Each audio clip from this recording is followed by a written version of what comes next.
Bonjour à tous, très heureux de se retrouver encore ce matin à l'écoute de la parole de Dieu. J'ai bien apprécié la table là. En général, quand on voit cette table là, on se dit il y a la Sainte Seine. Hein. Et il y a des choses d'ailleurs qui peuvent aussi, on fait allusion à ce qui peut vraiment purifier le cœur quand on partage la Seine. Et ce sera le cas la semaine prochaine d'ailleurs. On partagera la Sainte Seine ensemble. Il a été beaucoup question de grâce. Il en sera encore question dans le passage biblique que nous allons méditer ensemble. Il s'agit de quelques versets de l'épître à Tite, écrit par l'apôtre Paul à son disciple, son enfant dans la foi, à qui il avait chargé de rester à Crète pour organiser les églises, établir des anciens et puis donner un enseignement selon Dieu. Le titre que j'aimerais donner à cette méditation, c'est « Bien vivre selon Dieu ». La Bible nous apprend à vivre comme il faut, selon Dieu. Alors, méditons, ouvrons la Bible ou écoutons la lecture de la Bible. Quelques versets de Tite 2, de versets 11 à 14. « Car la grâce de Dieu, source de salut pour tous les hommes, a été manifestée.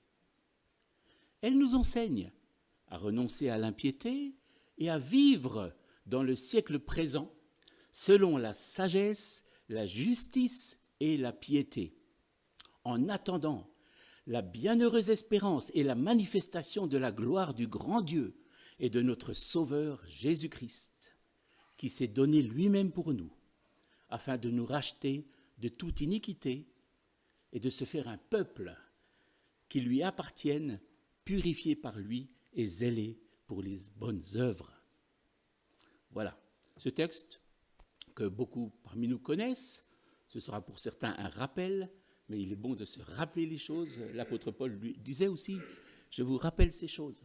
Et pour certains, peut-être ce sera une découverte. Vivre dans le siècle présent. Voilà ce dont il est question dans ce texte. La Bible nous enseigne à vivre, mais à vivre selon la volonté de Dieu. Nous allons voir comment ce texte nous enseigne à vivre selon la volonté de Dieu. Il est question du passé, la grâce de Dieu manifestée. Il est question du présent, vivre selon la sagesse, la justice et la piété. Et il est aussi question du futur, l'espérance de la manifestation de la gloire de Dieu. Le temps présent est situé entre le passé et l'avenir. À chaque moment de la vie, on peut se situer par rapport au passé déjà vécu et par rapport à l'avenir. On pourrait imaginer la vie comme la marche d'un équilibriste sur un fil. Il tient un balancier pour garder l'équilibre, qu'il fait pencher légèrement à droite, légèrement à gauche pour pouvoir avancer sur le fil. Le fil représente le temps présent. D'un côté, c'est le passé, de l'autre, le futur. C'est une trajectoire de vie qui est propre à chacun.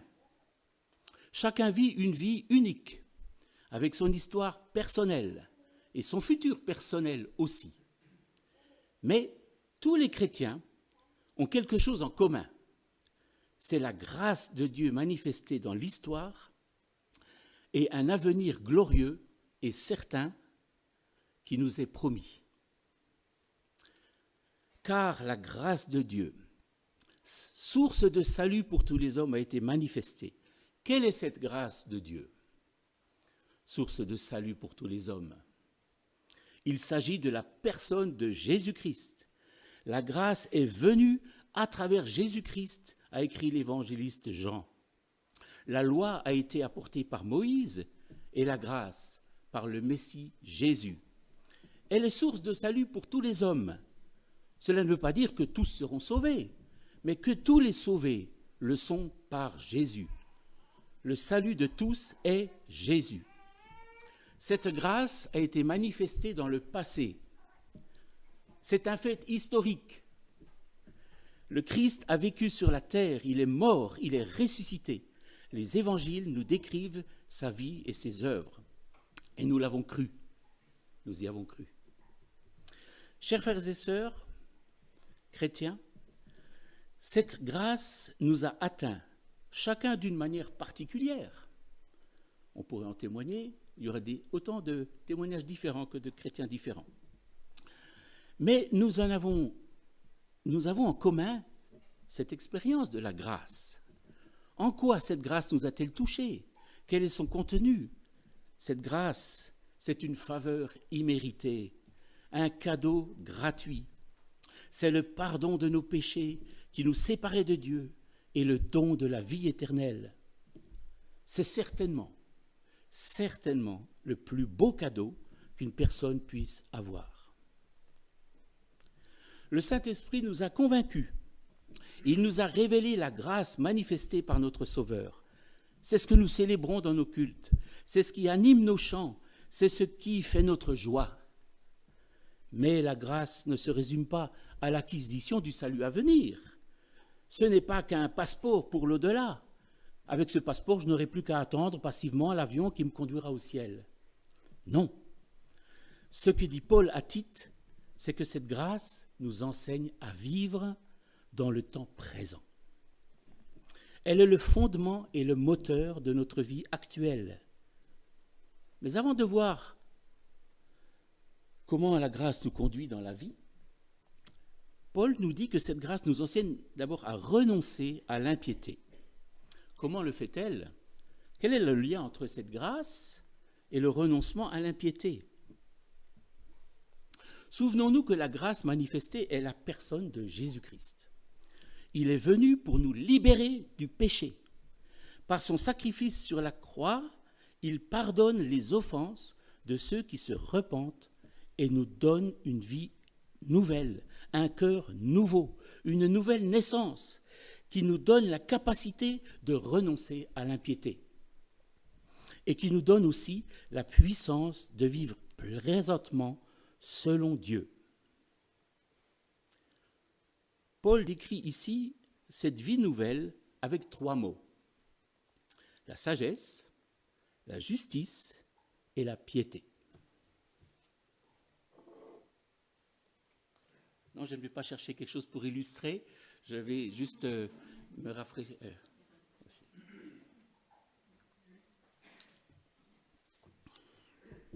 Chaque mot, sagesse, justice, piété, pourrait faire l'objet d'une prédication ou d'une étude.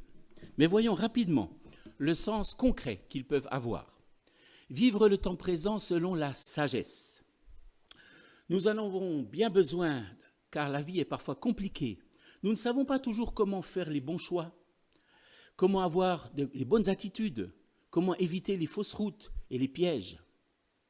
Je dirais en premier que la sagesse se trouve dans la parole de Dieu. Le livre des Proverbes est un trésor de sagesse. L'auteur Alfred Kuhn a écrit un livre, L'art de vivre selon Dieu, basé sur les sages proverbes. Voici les premiers versets du livre des Proverbes. Proverbe de Salomon, fils de David, roi d'Israël. Pour connaître la sagesse et l'instruction, pour comprendre les paroles de l'intelligence, pour recevoir des leçons de bon sens, de justice, d'équité et de droiture, pour donner du discernement à ceux qui manquent d'expérience, de la connaissance et de la réflexion aux jeunes.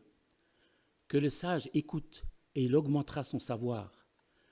Celui qui est intelligent gagnera en habileté pour comprendre les proverbes et les paraboles, les paroles des sages et leurs énigmes.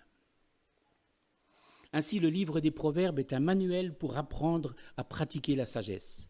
Au-delà du livre des Proverbes, il y a chaque livre de la Bible desquels on peut extraire de la sagesse pour notre vie, car il nous renseigne sur la volonté de Dieu, sur les choses à faire, sur les choses à ne pas faire. Mais la sagesse biblique est plus qu'une observance de la lettre. Elle est guidée par l'esprit que les enfants de Dieu ont reçu. C'est en cela que la grâce de Dieu nous enseigne la sagesse. C'est en Jésus qu'on a la sagesse, car il a été fait pour nous sagesse. Vous avez Jésus, vous avez la sagesse. Penchons-nous maintenant sur l'expression « vivre dans le siècle présent selon la justice ». Quand on parle de justice, de quoi parle-t-on? Chez Paul, la justice évoque la vie nouvelle, la nouvelle manière d'être et de vivre du chrétien, l'attitude et la conduite que le chrétien doit s'efforcer d'adopter. C'est le style de vie qui est approprié dans le royaume de Dieu. La justice est l'obéissance à Dieu.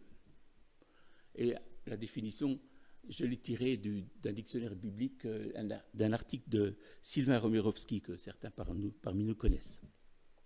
C'est l'obéissance à Dieu, c'est le contraire du péché et de la transgression de la loi.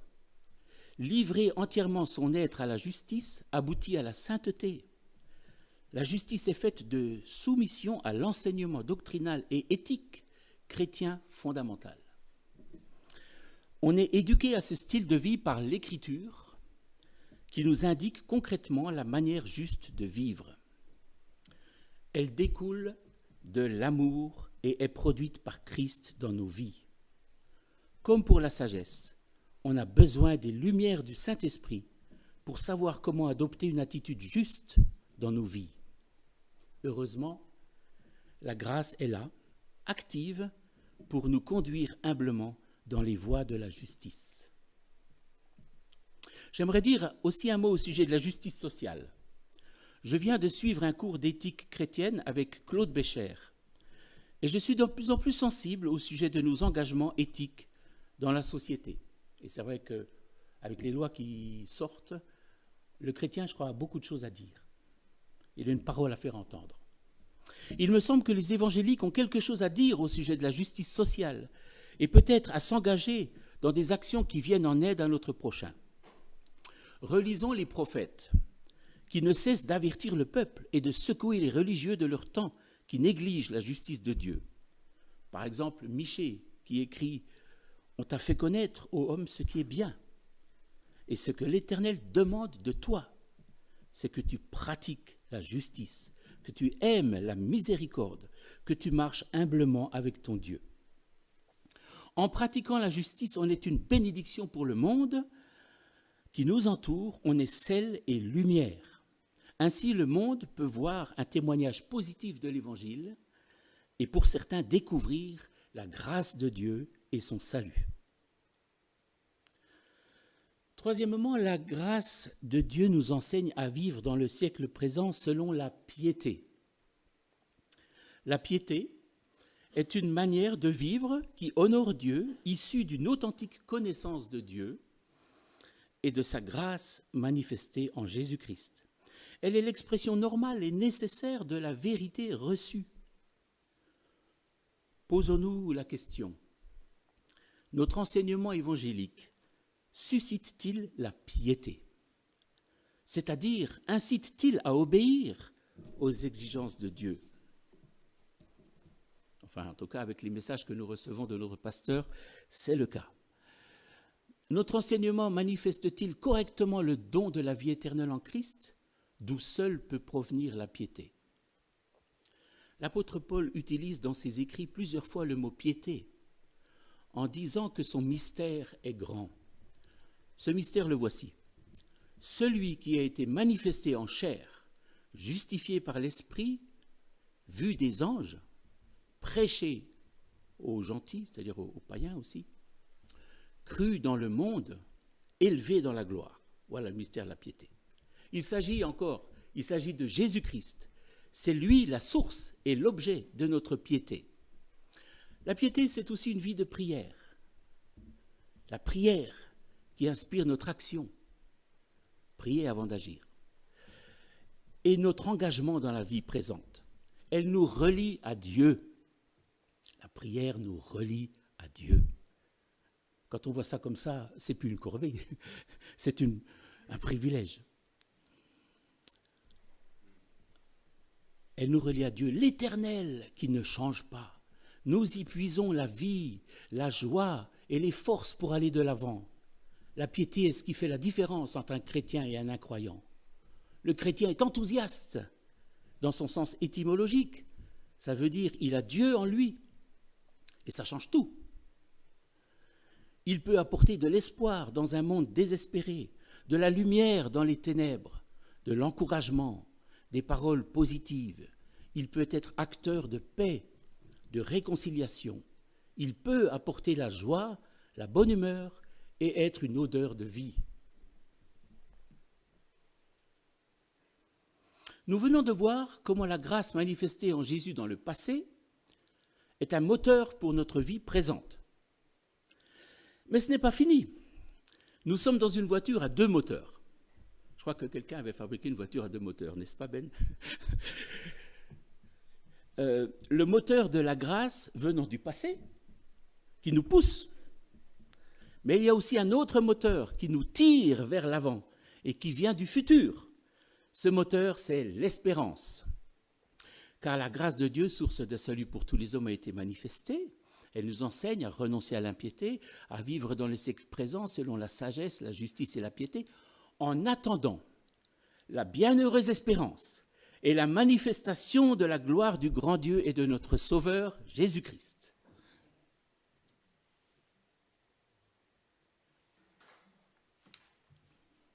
Il s'agit d'une force, d'une énergie extraordinaire, l'espérance. L'auteur écrit « en attendant ». Vivre dans le siècle présent en attendant. Cette attente n'est pas passive. Elle est habitée par une force qui nous fait mouvoir vers l'avant, car nous avons les yeux fixés vers un avenir glorieux. La manifestation de la gloire du grand Dieu et de notre Sauveur Jésus-Christ. Les chrétiens attendent le retour prochain du Seigneur Jésus en personne. Et peut-être que nous le verrons, je ne sais pas. Je ne suis pas prophète à ce point-là, mais peut-être que nous le verrons. Il viendra mettre fin définitivement à l'iniquité. Il séparera l'ivraie du blé. Il établira son royaume de paix. Tout y sera amour, lumière, joie, prospérité, santé, harmonie. C'est merveilleux et certainement bien mieux que tout ce qu'on peut imaginer. Ce sera encore mieux que ce que je peux imaginer avec mon petit cerveau. L'espérance à venir est une force, en ce sens qu'elle nous encourage à diriger notre vie vers un but. Ce que nous faisons a du sens. Nous participons à la construction du royaume de Dieu. Alors là aussi, ce n'est pas une corvée, c'est un privilège. Chers frères et sœurs, j'aimerais vous encourager, nous encourager. La vie est difficile, opaque. Les ténèbres nous entourent. Nous luttons et parfois nous baissons les bras. C'est alors qu'il faut lever les yeux vers l'avenir glorieux. Encore un peu de temps. Un peu de temps est une expression employée dans la Bible. Le psaume 37, verset 10 dit « Encore un peu de temps, et le méchant ne sera plus. Tu considéreras son lieu, il n'y sera plus. » Dans la première épître de Pierre, il est question de l'héritage qui nous est réservé dans les cieux et qui fait notre joie, même s'il faut que nous soyons attristés, par diverses épreuves pour un peu de temps. Alors tout est relatif, hein ? Un peu de temps par rapport à l'éternité, ça peut être pour certains une souffrance de dizaines d'années. Ça peut être plus court, plus long. Bon. Je cite aussi ce verset de 1 Pierre 5, 10. « Le Dieu de toute grâce qui vous a appelé en Jésus-Christ à sa gloire éternelle, après que vous aurez souffert un peu de temps, vous perfectionnera lui-même et vous affermira, vous fortifiera, vous rendra inébranlable. » Avec la foi dans un avenir glorieux, proche et certain, nous sommes armés pour bien vivre le temps présent. L'espérance du retour de Jésus-Christ est un encouragement réel pour nous. Mais il y a un autre encouragement encore. On dirait presque un troisième moteur, je ne sais pas où le placer celui-là. Un autre encouragement. Nous ne sommes pas seuls. Lisons la fin de notre passage biblique. Il s'est donné lui-même pour nous afin de nous racheter de toute iniquité et de se faire un peuple qui lui appartienne, purifié par lui, zélé pour les bonnes œuvres. Dieu prépare un peuple, il équipe l'Église. Nous ne vivons pas notre foi seuls dans notre coin. Nous la vivons en groupe, nous partageons des combats communs, des luttes, des victoires communes. Dans l'Église locale, nous partageons nos fardeaux, nous nous soutenons mutuellement, nous prions les uns pour les autres et nous nous donnons des coups de main aussi pratiques. Et l'Église de Jésus-Christ dépasse nos murs. Elle est mondiale. Nous sommes en lien avec des chrétiens d'autres pays. Nous avons des informations par des lettres de missionnaires que nous connaissons ou par des revues missionnaires ou d'organisations comme par exemple Portes Ouvertes qui vient en aide aux chrétiens persécutés. Et même si on ne les connaît pas personnellement, on prie pour eux. L'Église est un corps dont nous faisons partie. Nous ne sommes pas seuls.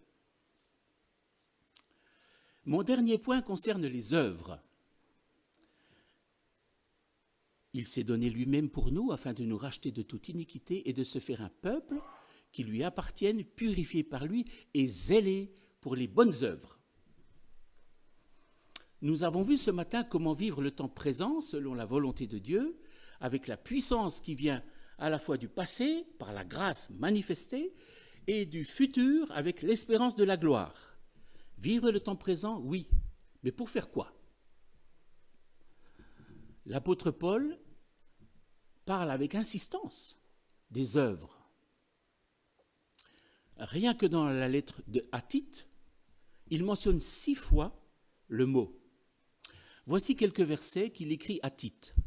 « Sois en toutes choses comme un modèle de bonnes œuvres. » Et aussi, rappelle aux fidèles le devoir d'être soumis aux magistrats et aux autorités, de leur obéir.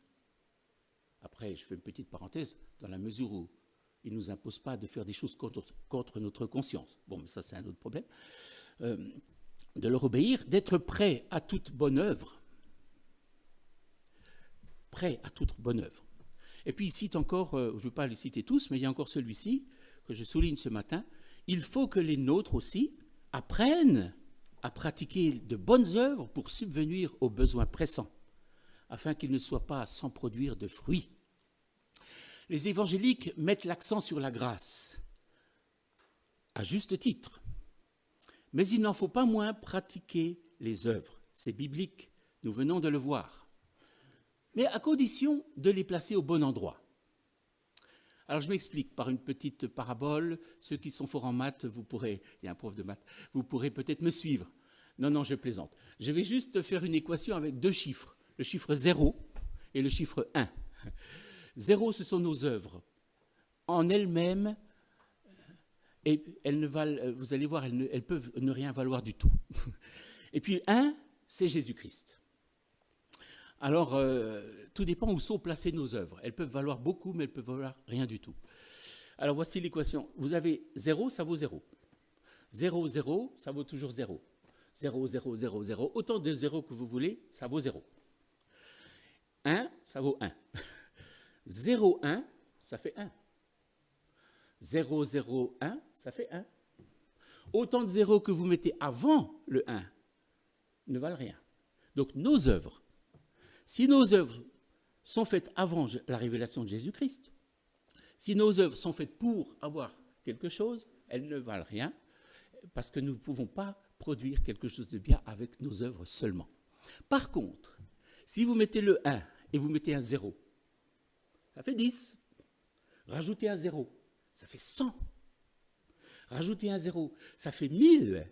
Nos œuvres qui peuvent être insignifiantes, si elles sont placées après Jésus-Christ, si elles découlent de Jésus-Christ, elles ont une grande valeur, elles se multiplient et elles produisent des fruits pour le royaume de Dieu. Vous avez compris l'équation, elle n'est pas très compliquée. Mais, ceci dit, quelles œuvres pratiquer?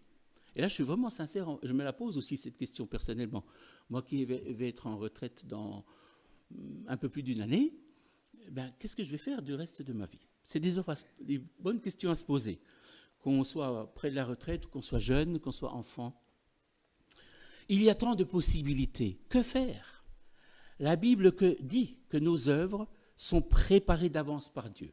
Alors ça me fait du bien parce que je n'ai pas à paniquer, je n'ai pas à m'angoisser. Dieu a préparé quelque chose pour moi, pour vous, pour nous. À nous donc de discerner la volonté de Dieu pour nous et pour notre Église. Ne nous lançons pas trop vite et aveuglément dans des œuvres sans rechercher en premier ce que Dieu veut. Ça, c'est la sagesse aussi. Mais inversement, Ne restons pas trop longtemps passifs et inactifs. Trouvons l'équilibre. Je suis certain que Dieu nous guidera. À ce sujet, actuellement, nous sommes en train de mettre en place une association culturelle qui nous permettra de pratiquer des œuvres diverses pour mettre en pratique concrètement notre foi.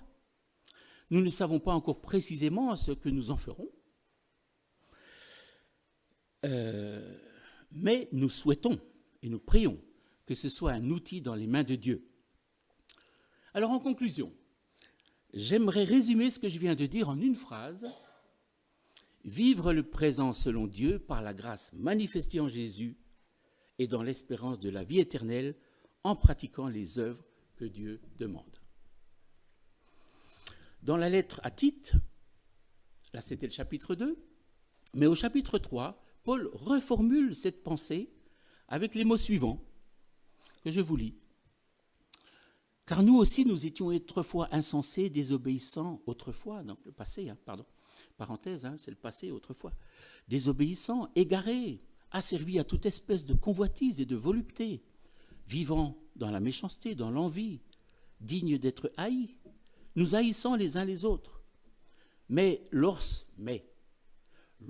la bonté de Dieu, notre Sauveur, et son amour pour les hommes ont été manifestés, il nous a sauvés, non à cause de nos œuvres de justice que nous aurions faites, mais selon sa miséricorde et par le baptême de la régénération et le renouvellement du Saint-Esprit, qu'il a répandu sur vous avec abondance, par Jésus-Christ notre Sauveur, afin que, justifiés par sa grâce, nous devenions en espérance héritiers de la vie éternelle. Cette parole est certaine, et je veux que tu affirmes ces choses, afin que ceux qui ont cru en Dieu s'appliquent à pratiquer les bonnes œuvres. Chers frères et sœurs, mesurons-nous la chance d'être les bénéficiaires de cette grâce merveilleuse qui soutient et remplit notre vie. Puissions-nous la communiquer à ceux qui nous entourent. Amen. Et c'est vrai que j'avais oublié de prévoir un chant. On a souvent l'habitude de chanter ensemble après la méditation de la parole de Dieu. Et on m'a rappelé ça ce matin. Alors nous allons reprendre dans un instant un chant qui a déjà été chanté, qui parle de la grâce merveilleuse de Dieu. Mais avant, si vous permettez, on va encore se recueillir dans la prière. Seigneur notre Dieu, nous avons entendu ta parole écrite, mais nous nous tournons aussi vers la parole vivante, vers Jésus-Christ et vers le Saint-Esprit qui nous éclaire cette parole. Nous te remercions de ton enseignement qui nous reprend, qui nous édifie, qui nous instruit. Et pour l'énergie, la vitalité, l'espérance qu'il nous donne. Merci pour ta parole, merci pour l'Esprit Saint. Je te demande de bénir chacun d'entre nous. Conduis-nous dans ta sagesse, dans ta justice, dans ta piété. Et que nous puissions ensemble aussi en Église marcher dans tes voies. Au nom de Jésus-Christ. Amen.